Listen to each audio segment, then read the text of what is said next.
La parole est à monsieur Jean-Pierre Barbier.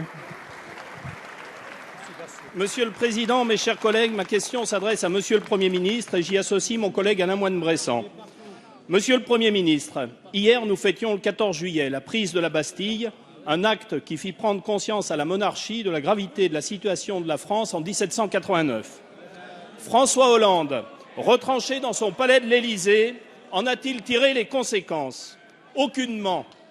Dans son interview, seule son autosatisfaction était évidente. Écoute-t-il les Français?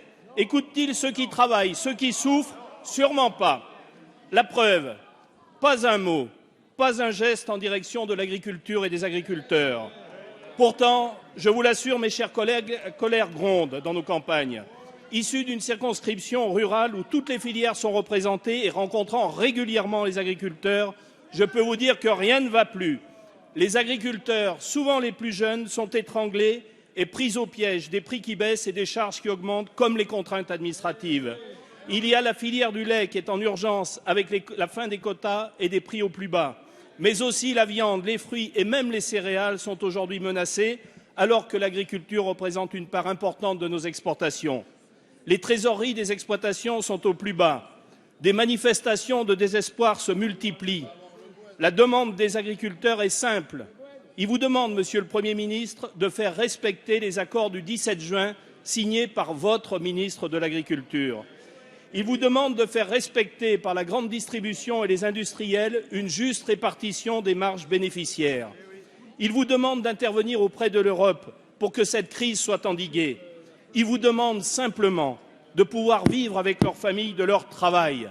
Les entendrez-vous, Monsieur le Premier ministre, ou vous réveillerez-vous un matin en sursaut en vous disant « Mon Dieu, c'est une révolution ». Merci.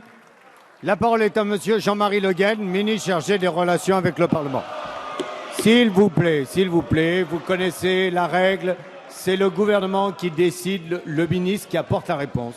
Voilà. Monsieur le député. Alors, on l'écoute maintenant. Allez. Et on vous a dit pourquoi le ministre de l'Agriculture n'était pas là aujourd'hui. Voilà. S'il vous plaît. Monsieur le député.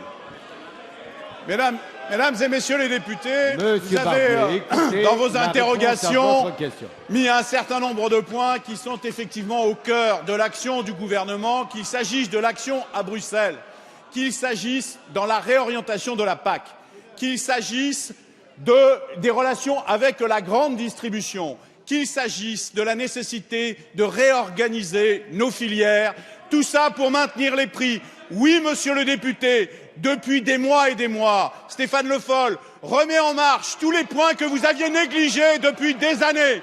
Sur tous ces sujets, vous n'aviez jamais privilégié l'élevage dans la PAC, nous l'avons fait. Vous aviez laissé, avec la LME, le pouvoir à la grande distribution. Nous sommes intervenus, le ministre s'est impliqué très directement et avec la loi Hamon, nous avons réorienté les rapports de force entre les éleveurs et la grande distribution. Nous intervenons régulièrement sur les prix et nous baissons les charges. Monsieur le député, ce que vous n'avez pas fait. Bref, nous avons un chantier d'autant plus difficile que vous ne l'aviez jamais pris en charge pendant des années. Merci, monsieur.